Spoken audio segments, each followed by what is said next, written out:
Kita berdoa. Bapa dalam sorga, terima kasih Bapak untuk pertemuan kami di virtual Zoom ini Bapak. Beberapa permata GBKP Cengkareng yang ikut ber-PA pada hari ini. Kami bersyukur Tuhan memberikan kesempatan kepada kami untuk bertemu di dalam kami membahas firman Tuhan di penelaahan Alkitab, yaitu PA Permata. Bapa dalam sorga, terima kasih buat hari ini.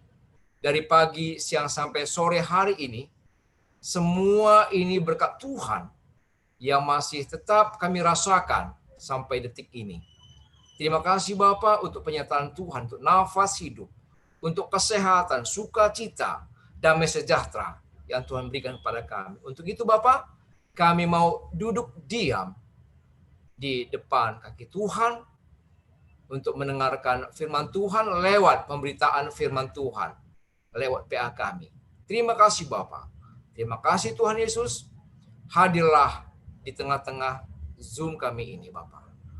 Dan kami boleh merasakan Roh Kudus Tuhan yang akan memampukan kami untuk mengerti akan firman Tuhan yang sebentar kami akan bahas. Di dalam nama Yesus Tuhan kami siap untuk ber-PA malam ini. Terpuji nama Tuhan Allah yang hidup. Di dalam nama Yesus Tuhan kami sudah mengucap syukur dan berdoa. Amin. Anak-anak kami permata semua,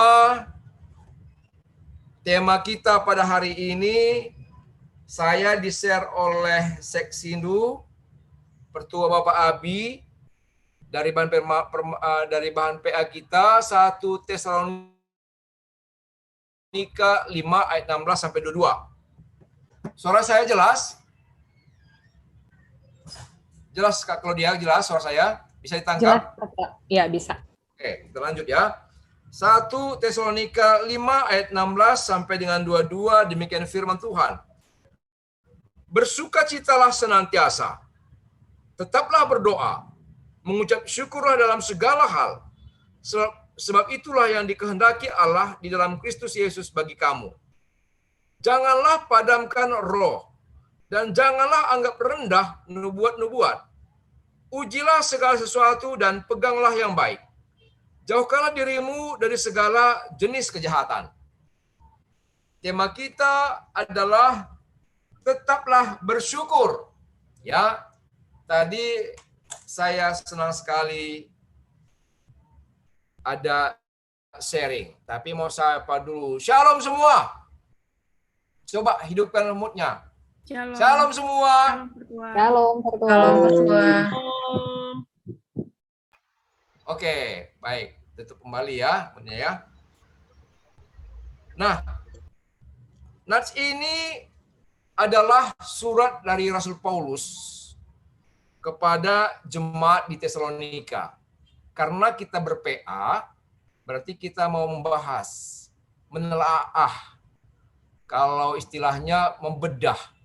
Ada buku, kadang-kadang kan ada cara tuh, ada buku yang diluncurkan, ada sebelumnya akan ada acara bedah buku, ya kan? Nah, ini dia kita PA. Nah, beda sama PJJ misalnya. PJJ itu lebih kepada nurunin pengejapan.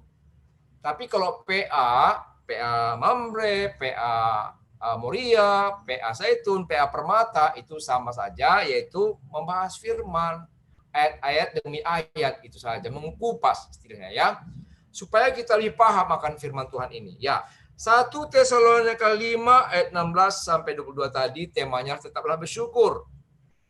Ya.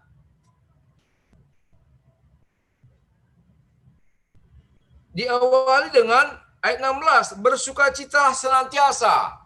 Wah, bersukacitalah senantiasa katanya gitu ya. Bersukacita itu lebih kepada suasana hati yang gembira. Lebih kepada hal-hal yang menyenangkan pikiran. Lebih kepada yang memberikan semangat yang luar biasa. Jadi bersukacita itu senantiasa.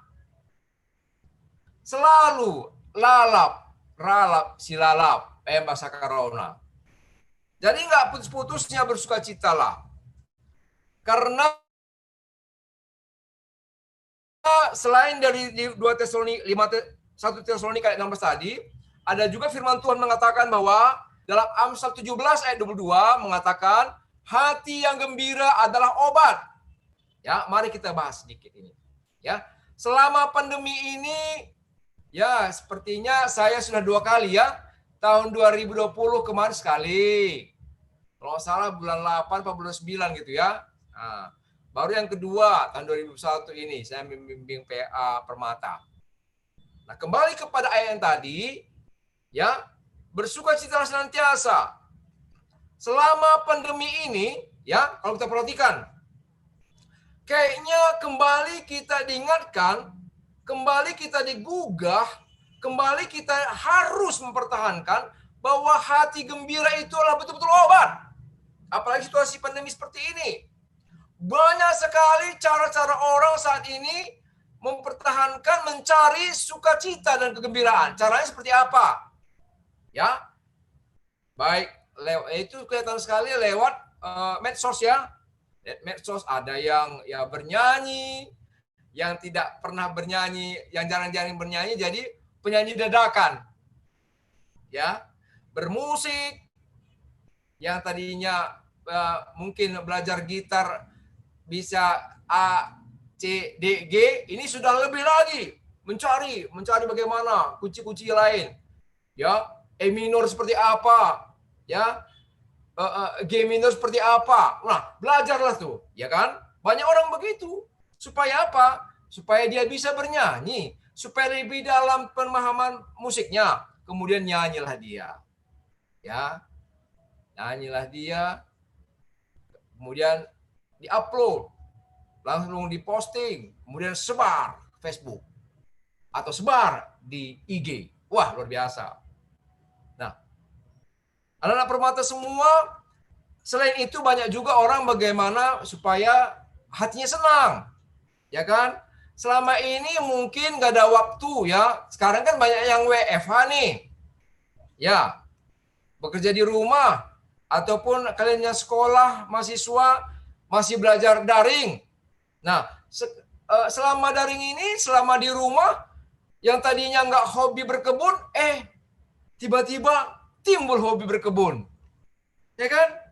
Nanam inilah, nggak ada pun halaman, taruh di pot lah. Kalaupun kurang, digantung-gantung lah. Setelah itu, tentunya apalagi udah setahun. Jangankan setahun, kalau tanaman itu, pohon-pohon itu kalau ditanam ya sebulan 2 bulan udah ada tumbuhnya. Pertumbuhannya pasti meningkat, ya kan?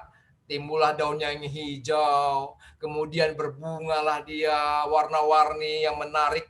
Lalu diposting lagi, difotoin, ya kan? Ayo berkebun. Lalu ada pula kata, yuk ini bungaku, ini pohonku. Nah, diposting lagi, taruh lagi di Facebook, taruhlah di IG. Nah, itu caranya untuk mendapatkan sukacita. Senang juga kan? Berhobi gitu loh. Tadinya mungkin cuek. Wah, sekarang udah rajin mupukin tanamannya, nyiram pagi, siang, sore, ya. Kemudian ya beres-beres rumah. Tadinya kamarnya mungkin acak-acakan. Iya kan? Acak-acakan kamarnya, acak-acakan. Kemudian ditaruhlah stiker yang bagus-bagus, yang lucu-lucu katanya, ya enggak? Lalu difotoin, kemudian masukin Facebook lagi, kadang-kadang dia live lagi di situ, ya. Nah, maksudnya untuk melihat keindahan ruangan tadi, ya. Tadi kayak ini seperti Ekel nih, luar biasa nih, kreatif. Ya, dia backgroundnya, nah sekarang udah live ini. Daun-daunnya pada berterbangan, ya lah, ya Kel. Luar biasa. Tadi dia ruangannya lebar, ada rak buku, ada meja lebar. Nah, sekarang ganti lagi nih. Wah, luar biasa untuk Ekel ya. Itu namanya kreativitas, itu menyenangkan hati. Senang kan kita lihat nih, lihat background si Ekel nih kan. Daun-daunnya yang hijau jatuh berguguran, dihembus angin sepoi-sepoi. Waduh, luar biasa. Nah, itu semua mendatangkan sukacita. Nah, firman Tuhan mengatakan ayat 16 tadi, senantiasa bersukacita senantiasa. Artinya di dalam Tuhan bersukacita. Baik tidak baik keadaannya bersukacita. Nah, kalau sudah situasi kayak gini coba ya, pandemi gini. Ini kita udah sepakat waktu tahun-tahun lalu begitu awal-awal datang pandemi kita kaget. Tetapi kita kemudian berhikmat bahwa itu semua ada seizin Tuhan. Semua itu seizin Tuhan. Sampai hari ini kita aminkan itu adalah semua seizin Tuhan. Untuk itu, mari tetap bersukacita. Jangan seperti orang yang tidak mengenal Tuhan. Begitu tidak bisa apa-apa, begitu harus di rumah terus, kemudian stres. Kemudian pikirannya yang aneh-aneh. Ya kan? Tadi kalau saya baca pengantar di buku PA ngeri kali. Lewat WHO itu banyak kali orang yang mau mengakhiri hidup, katanya hitungan detik, katanya gitu. Luar biasa. Itu mengerikan. Di kita orang yang percaya tidak ada yang seperti itu. Amin. Nggak ada yang seperti itu. Kita tetap diharuskan harus bersukacita. Karena apa? Karena Tuhan memberikan kita hidup. Seperti tadi bilang ya, saya senang sekali waktu kita sharing bahwa nafas hidup ini saja pun sangat berharga luar biasa. Betul nggak? Coba bayangkan. Ya, di sini saya mau bersyukur juga, terima kasih untuk anak-anak Permata yang sudah mendoakan saya pribadi. Waktu awal Januari kemarin 21, saya harus menginap 1 minggu di rumah sakit karena kena COVID positif ya. Saya melihat teman-teman saya sebelah karena di rumah sakit Umum Cengkareng itu semuanya kayak bangsal gitu ya, tapi tetap berjarak. Oksigennya luar biasa, nggak putus-putus. Ya puji Tuhan saya nggak pakai oksigen selang, nggak awal masuk. Jadi begitu saya mau kasih tahu bahwa oksigen itu berharga sekali. Ketika kita sakit baru rasa, ya nggak? Begitu mahalnya oksigen ini, begitu mahalnya udara ini gitu loh. Kalau apalagi kalau kita sakit. Nah sekarang kita sehat, oksigen kita berjalan lancar, sirkulasi darah kita berjalan lancar yang mengantar oksigen kemana-mana dari ujung kaki sampai ujung rambut. Oksigen secara gratis yang Tuhan berikan. Nah, itu pun harus kita selalu bersukacita dan bersyukur. Nanti kita ayatnya yang lain ya, bersyukur. Nah, harus bersukacita karena dengan hati sukacita akan timbul kesehatan.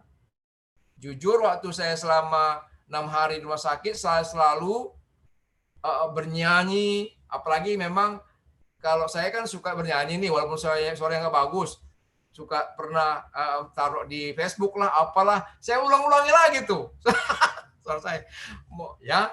Ada saudara saya kebetulan kayak bubu saya, dia bilang gini, Bang Surya, kalau selama kamu di rumah sakit, putar kembali aja lagu-lagu undu yang sudah kamu share di Facebook, katanya pulang sama aku. Aku putar-putar juga lah ya kan, benar juga. Lucu juga ini ya, aku pikir. Nah, jadi tetap bersukacita. Oke, kita lanjutkan. Tetaplah berdoa ayat 17. Nah, ini 2 suku kata, ayat terpendek dari kitab. Tetaplah berdoa. 2 suku kata teman. Tetaplah berdoa. Ya. Kenapa sih kita tetap berdoa? Ya enggak? Jadi Rasul Paulus mengingatkan jemaat di Tesalonika pada waktu itu karena daerah Tesalonika ini adalah tempat keramaian ya, pusat bisnis, pusat perdagangan segala macam, banyak orang situ, banyak juga tingkah laku yang nggak benar, ada penyembahan berhala segala macam. Lalu jemaat yang di Injili Rasul Paulus diingatkan, ini adalah surat pengembalaan, surat pastoral kepada jemaat Tesalonika supaya mereka selalu tekun berdoa. Tetaplah berdoa, kata Rasul Paulus kepada jemaat di Tesalonika. Doa, kita tahu semua ya, doa itu adalah nafas orang Kristen, nafas orang percaya. Nah, seperti kita berdoa, seperti kita bernafas, nggak berhenti-berhenti kan? Kita menghirup oksigen, kita mengeluarkan CO2, mengalir bergantian terus, begitu ya.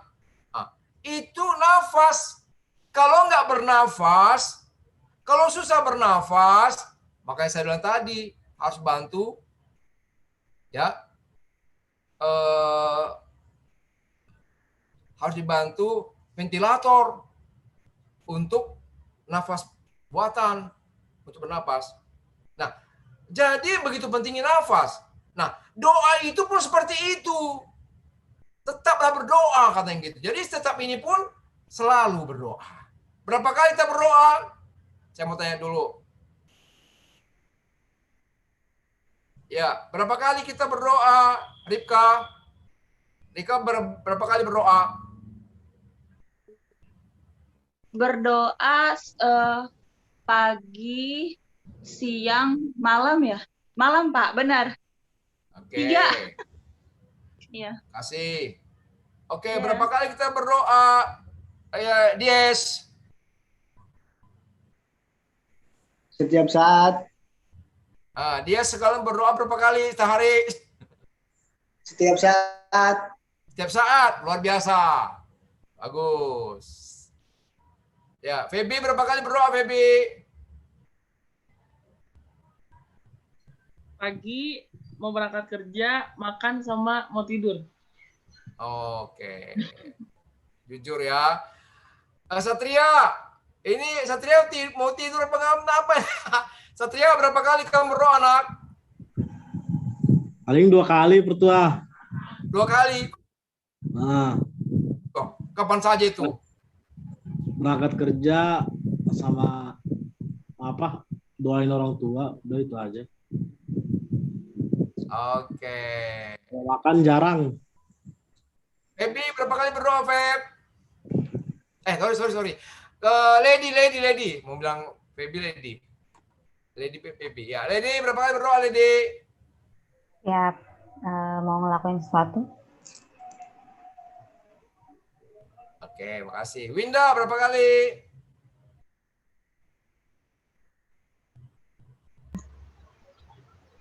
Pas makan sama mau tidur. Oke, yo. Ekel berapa kali? 2 kali kapan, Mau apa? Sama tidur sama apa tadi? Mau makan sama tidur. Oke. Ninda berapa kali, Nin? Makan sama tidur pertua. Dora berapa kali, Dora? Tiap saat pertua. Setiap saat ya, wah luar biasa nih. Vita berapa kali, Fit? Setiap saat pertua. Setiap saat. Setiap saatnya gimana? Oke. Ya. Gera, ingat bisa jawab, Ger. Walaupun nyetir bisa. Berapa kali berdoa? Nggak dengar. Betty, nah, kami ini kok nggak pernah mau nongol nih. Di mana nih orangnya? Ya. Ya, host kita berapa kali? Aku paling 4 kali lah pertua, bangun tidur, mau tidur, sama makan. Oke, terima kasih. Nah, tetaplah berdoa. Ya kan? Senantiasa berdoa. Baik tidak baik keadaannya berdoa. Gimana ya berdoa itu ya?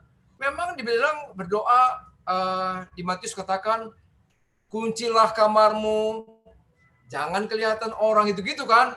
Itu kan berbicara soal kefokusan. Berbicara soal kefokusan, diarahkan kita bagaimana supaya kita fokus. Itu maksudnya, kuncilah kamarmu, berdiri, berdoalah. Nah, tetapi sebenarnya berdoa bilang itu seperti nafas orang Kristen senantiasa memang. Nah, bisa nggak kita lagi naik motor gitu ya, berdoa? Bisa nggak? Bisa. Ya nggak? Bisa.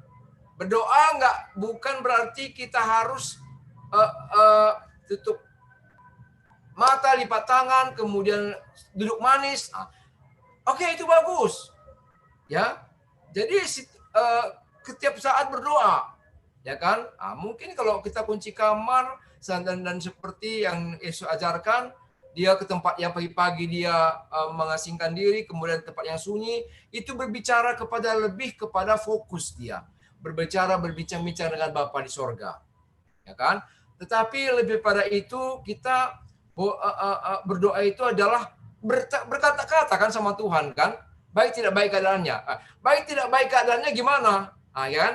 Baik tidak baik keadaannya, kalau baik keadaannya situasional, Ya oke, kita di kamar, berdoa, fokus. Tidak baik keadaannya seperti apa? Misalnya kita lagi di motor lah, di lampu merah lah. Nah, kita berdoa gimana? Tuhan, tolong saya. Terima kasih Tuhan. Nyanyi. Nyanyian itu pun adalah doa. Ketika kita fokus bahwa nyanyian itu memuji Tuhan. Itu menurut saya ya. Dan setiap saat. Oke, memang kalau kita mau menjalin akrab lebih lagi pada Tuhan, kita mau mengenal isi hati Tuhan, memang saya dan adik-anak semua memang perlu waktu khusus untuk berdoa. Ya, saya setuju. Terima kasih. Saya berterima kasih atas kejujuran semua anak Permata yang sudah mengatakan frekuensinya berdoa berapa kali, ya kan? Tetapi doa itu adalah hubungan kita, komunikasi kita dengan Tuhan, ya kan? Doa berkomunikasi dengan Tuhan, menghadap Tuhan lewat hati kita, dia tidak dihalangi dengan dimensi ruang gerak dan waktu. Di mana saja kita bisa berdoa, kapan saja dan siapa saja bisa berdoa kepada Tuhan. Ya, kapan saja boleh. Ya, oke. Kalau gitu, kalau tetaplah berdoa, ya haruslah. Karena itu nafas kita. Bayangkan kalau orang tidak bisa bernafas. Bayangkan kalau manusia bilangnya nggak bernafas. Ya kan? Berarti mayat berjalan dong. Jadi kalau, maaf cakap, sentabi kata bahasa Karo, kalau orang nggak pernah berdoa, itu sama dengan mayat berjalan, maaf. Kasar banget ngomongnya ya. Mayat berjalan. Kalau nggak pernah berdoa. Itu dia. Atau kalau tidak mau berdoa. Nah, baik susah keadaannya, baik senang, ya, baik ya biasa-biasa saja, memang tidak bisa kita lepas dari doa. Itu ayat yang ke-17 tadi, ya. Kemudian ayat yang ke-18. Ya, mengucap syukurlah dalam segala hal, sebab itulah yang dikehendaki Allah. Dalam segala hal ya, sebab itulah yang dikehendaki Allah di dalam Kristus Yesus bagi kamu. Mengucap syukur seperti apa sih? Di Mazmur 118 ayat 3 ayat 29 mengatakan begini. Bersyukurlah kepada Tuhan sebab Dia baik. Ya kan? Bersyukurlah kepada Tuhan sebab Dia baik, bahwasanya untuk selamanya kasih setianya, baik tidak baik, kondisi baik sehat maupun tidak sehat, bersyukur. Wah, bagaimana bersyukur selama pandemi ini, Pertua? Kalau saya udah agak-agak stres ini, nggak bisa kemana-mana, bagaimana bersyukur? Firman Tuhan mengatakan bersyukurlah dalam segala hal. Ya, di bimbingan Permata ada ilustrasi, dia katakan gini. Ada seorang memiliki uang luar biasa banyak, nggak terhitung uangnya, ya kan? Mungkin miliaran atau triliun, mungkin, ya kan? Ratusan juta, miliar, segala macam ya. Dia ngasih persembahan, ini orang Kristen ya. Dia ngasih persembahan misalnya ya 10.000. Itu tadi saya baca tadi di bimbingan PA Permata. 10.000 katanya. Itu sangat gak berarti banget bagi dia. Ya kan? Gak berarti banget. Uangnya banyak banget. Ratusan juta mungkin. Ya kan? Atau miliaran mungkin. 10.000 ngasih persembahan itu biasa. Kecil banget. Tetapi kalau ada orang, si B, yang memiliki uang cuma 20.000 misalnya gitu. Terus disuruh ngasih persembahan 10.000. Dia punya uang 20.000 lah misalnya ya. Kemudian disuruh ngasih uang persembahan 10.000. Itu 10.000 itu bagi dia sangat besar. Sangat berarti banget. Cuma tinggal 10.000 lagi gitu loh. Nah, ini bandingannya jauh banget, ekstrim banget ya memang ya. Saya mau katakan, kalau orang yang berkelimpahan, orang yang sehat segar, orang yang sukses, orang yang tidak kurang apapun, memberikan kepada Tuhan, bersyukur kepada Tuhan, berucap syukur kepada Tuhan, memuji Tuhan, itu hal yang biasa. Itu hal yang biasa, sebagai ucapan syukurnya pada Tuhan, biasa banget. Ya kan? Nggak heran. Tapi sebaliknya, ketika ada orang yang kekurangan, ketika ada orang yang lagi sakit-sakitan, ketika yang harus situasinya bed rest, karena sakit, bed rest ya, nggak bisa kemana-mana, jalan juga nggak bisa lagi. Ya kan? Ketika ada persoalan banyak dalam kehidupannya, rumah tangganya, kehidupannya, pergaulannya, studinya sekalipun, mungkin lagi dalam kesulitan. Bagaimana dia bersyukur? Ya kan? Tetapi firman Tuhan mengatakan bersyukurlah dalam segala hal. Ketika kita bisa bersyukur dalam situasi sulit seperti yang saya bilang tadi, kita bersyukur pada Tuhan, itu yang luar biasa. Nggak berarti juga orang yang diberkati tadi, yang merasa diberkati tadi, yang sehat, yang sukses, yang banyak duit, nggak kurang apa-apa, nggak juga berarti kita bilang nggak perlu bersyukur, tetap bersyukur. Cuma saya membandingkan bahwa bersyukur itu baik tidak baik keadaannya. Itulah bimbingan kita hari ini. Tetaplah bersyukur. Ya, tetap bersyukur. Ya. Jadi anak permata semua, bagaimana kita bersyukur? Ya. Saya di Zoom ini mau mengatakan kepada semua anak-anak permata, saya pribadi dari dulu mengimani rasa bersyukur ini. Baik tidak baik keadaan saya. Dulu saya pernah hanya sendiri Jakarta ini sebelum menikah.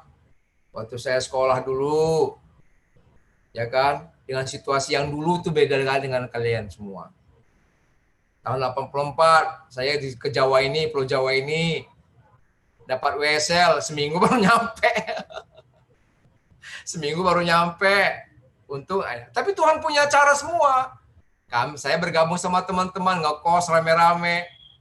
Jadi ada yang mendahului beli beras gitu, karena kami ada 6 orang satu rumah.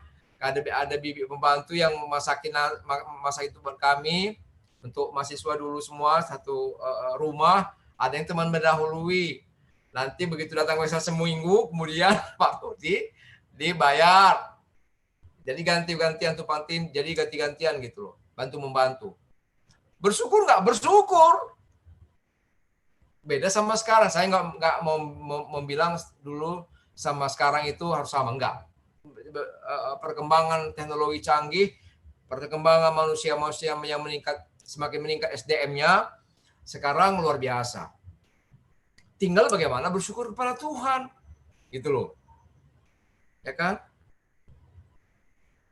Walaupun seperti itu, seperti yang saya bilang tadi, tetap harus bersyukurlah, ya kan? Bahwa rupanya masih ada kehidupan, masih ada kesempatan, bangun pagi, masih bisa bekerja, masih bisa beraktivitas, bersyukur dong, ya kan? Enggak seperti rutinitas, memang harus begitu, memang matahari itu memang harus terbit, memang saya harus bisa menikmati, enggak begitu, gitu ya. Bersyukur senantiasa, baik tidak baik keadaannya. Jadi bagaimanapun keadaan kalian, anak-anak semua, ya, apalagi situasi seperti ini, nggak bisa kemana-mana, tetap bersyukur, nak. Cuma itu yang kita bisa buat, ya kan? Nah, kita beda dengan yang lain, kita harus tampil beda. Kita membawa terang dan garam tengah-tengah dunia ini. Firman Tuhan mengatakan itu, harus bersyukur, ya kan? Baik tidak baik keadaannya. Masalah apa? Masalah pekerjaan yang sudah bekerja, masalah calon teman hidup, ya kan? Tetap bersyukur kepada Tuhan. Supaya diberikan hikmat kepada kita semua. Ya. Mencari pekerjaan semua. Tetap bersyukur, menanti dengan sabar, penuh permohonan. Dan ucapan syukur, bagaimana? Terima kasih Tuhan, kalau saya masih ada semangat untuk belajar. Terima kasih Tuhan, saya masih semangat untuk mencari pekerjaan. Terima kasih Tuhan, saya masih semangat untuk Bukan menyeleksi ya, memilih yang terbaik menurut Tuhan. Calon teman hidup. Yang sudah waktunya ya maksudnya ya. Ya kalau Ekel belum dulu, Ekel belum, masih sekolah. Yang sudah waktunya masuk saya ya. Bersyukur, bersabar, memohon pertolongan Tuhan, libatkan Tuhan dalam semua situasi, dalam semua hal. Itu dia. Ya, anak semua ya. Kita lanjutkan kepada ayat yang ke-19. Janganlah padamkan roh. Janganlah padamkan roh, katanya gitu. Roh itu apa sih? Roh itu ini di dalam hati kita nih. Saya tunjukin ya, hati dan pikiran. Ya. Hati ini lebih kepada rasa. Bisa nggak kita rasakan roh itu? Rasa. Bukan pikiran ya. Kalau akal pikiran ini kadang-kadang dia tercemar gitu loh. Ini kadang-kadang dia apa duniawi. Tetapi kalau hatinya, rohnya hidup, akan bisa langsung ke pikiran yang positif. Gitu loh. Jadi yang penting hati dulu. Bagaimana hati?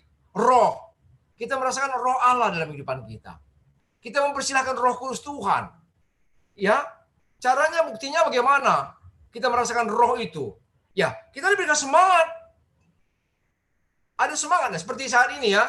Ini kalau ada roh Tuhan yang mengetuk pintu anak-anak semua, sehingga bisa mau bergabung Zoom, mau mendengarkan firman Tuhan, mau bersekutu, berdoa bersama. Itu roh. Nah, jadi kalau roh kita dipenuhi oleh roh Allah, makanya kita berjumpa seperti saat ini. Makanya kita selalu mau membaca firman Tuhan, mendengarkan firman Tuhan dan memuji Tuhan. Itu roh. Roh yang mengingatkan. Pujilah aku, kata Tuhan, ya kan? Nah. Di dalam Roma 12 ayat 11 katanya, biarlah rohmu menyala-nyala dan layanilah Tuhan. Biarlah rohmu menyala-nyala dan layanilah Tuhan. Biarlah rohmu menyala-nyala dan layanilah Tuhan. Nah, itu dia satu pujiannya. Melayani Tuhan. Kalau ada roh menyala-nyala melayani Tuhan. Kenapa? Roh itu luar biasa. Roh itu pekerjaannya tahu nggak apa? Ya kan? Saya mau ingat kembali. Roh itu pekerjaannya adalah memberikan kekuatan, memberikan ketegaran, memberikan semangat, mengingatkan kita, menunjukkan hal yang salah. Oh, itu kamu nggak baik berpikir seperti itu. Ah, itu roh itu. Kalau kita merasa bersalah lalu kita tertuduh, nah itu roh. Loh, kamu ini ya jarang berdoa. Kamu ini jarang meminta kepada aku, kata Tuhan. Itu roh. Ingat nggak kamu kalau kamu setiap hari itu saya ada beserta kamu, kata Tuhan dalam hati kita. Kenapa saya nggak berdoa? Kenapa saya nggak baca firman? Itu roh yang bekerja, yang mengingatkan, menegur. Ya, jadi kalau ada roh kita boleh merasakan roh Allah. Layanilah Tuhan. Melayani Tuhan seperti apa? Apalagi pandemi seperti ini. Halo, nggak bisa ke gereja, ya kan? Nggak bisa kumpul di gereja, nggak bisa kita di aula sana duduk-duduk, ya kan? Tetapi situasi ini pun masih bisa melayani. Seperti saat ini. Melayani seperti apa? Ya, say hello dong sama teman kita. Ya kan, di grup Permata, saling mengingatkan, saling memberikan semangat, ya kan? Nah, kirim di Facebook hal-hal yang baik. Kalau ada renungan harian, kirim renungan harian. Kalau ada lagu pujian, kirim lagu pujian. Ya kan? Itu melayani. Kemudian melayani apa? Melayani Tuhan. Melayani Tuhan tengah-tengah rumah, di studi kita. Ya, kamu sebagai pelajar, mahasiswa, tutus belajar. Dungi sekolah. Itu melayani namanya.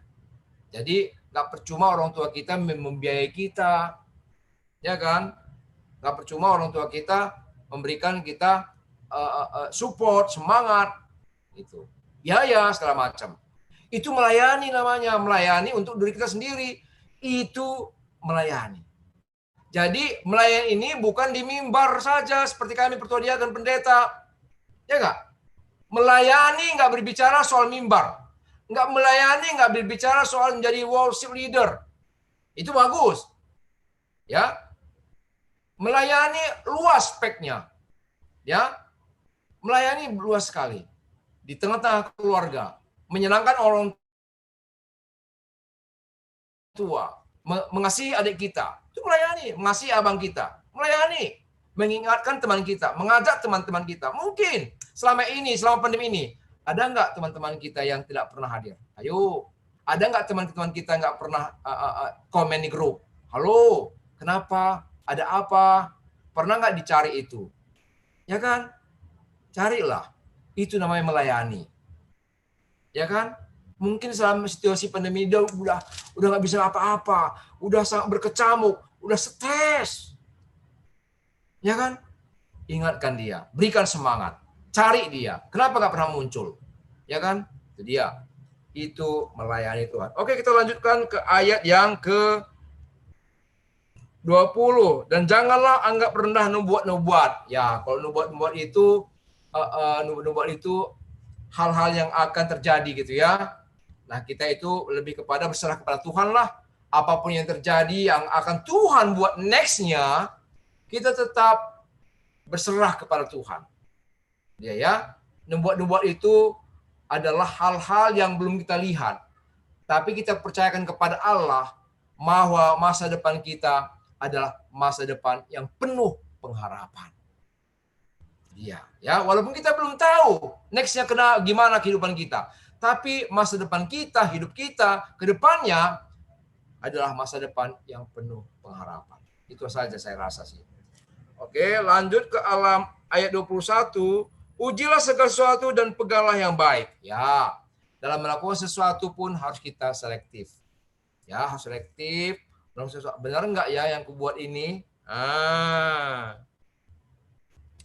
Tetapi kita harus yang baik, berpikir positif, berbuat yang baik. Itu dia. Itu saya rasa. Jadi hal yang tidak baik tinggalkan sajalah. Hal yang negatif buang sajalah. Lebih enak kok yang positif kok. Ya nggak jadi nggak ada beban kita gitu loh. Ya kan? Kalau nggak ada teman kita yang kurang baik di mata kita, jangan diambil hati juga. Jangan mendendam. Tetap kita tenang. Gitu loh. Kalau bisa kita ingatkan dia, tetap mengasihi dia. Ya kan? Itu ujian yang baik. Dan lalu yang baik saja. Firman Tuhan mengatakan, pikirkanlah yang baik. Ya. Yang baik, yang berkenan di hadapan Allah. Berpikir positif. Ya. Oke, itu ayat 21, ayat 22 yang terakhir. Jauhkanlah dirimu dari segala jenis kejahatan. Nah, saya kan di rumah pertua, nggak pernah lagi keluar.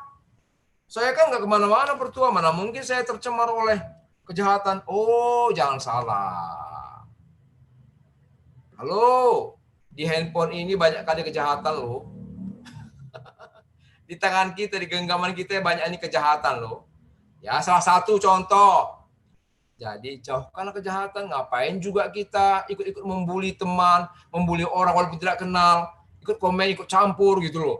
Membuli, ya, menghina segala macam. Janganlah, kita kayaknya jauh-jauh dari itu ya. Jauh, kita jauh-jauh kayak gitu. Itu maksudnya itu, mengingatkan saja, jauhilah kejahatan. Apapun itu yang tidak berkenan kepada Tuhan, kita harus jauhi kejahatan. Nah, anak semua, tema kita tetaplah bersyukur, tetap semangat. Ya, nak ya, tetap semangat, tetap berpikir positif, dan tetap berdoa. Dan saling mendoakan. Saling mendoakan. Ya kan? Berdoa. Apalagi kita sudah melewati 10 hari berdoa ya. Itu mengingatkan kembali kita supaya kita tetap berdoa. Ya, dan tetap bersyukur. Jadi ini firman Tuhan hari ini yang dapat kita PA-kan, penelaahan Alkitab, kita telah firman-Nya, ayat-ayatnya. Kiranya Tuhan memberkati kita semua dan tetap bersyukur. Bujur ras kita, toto kita.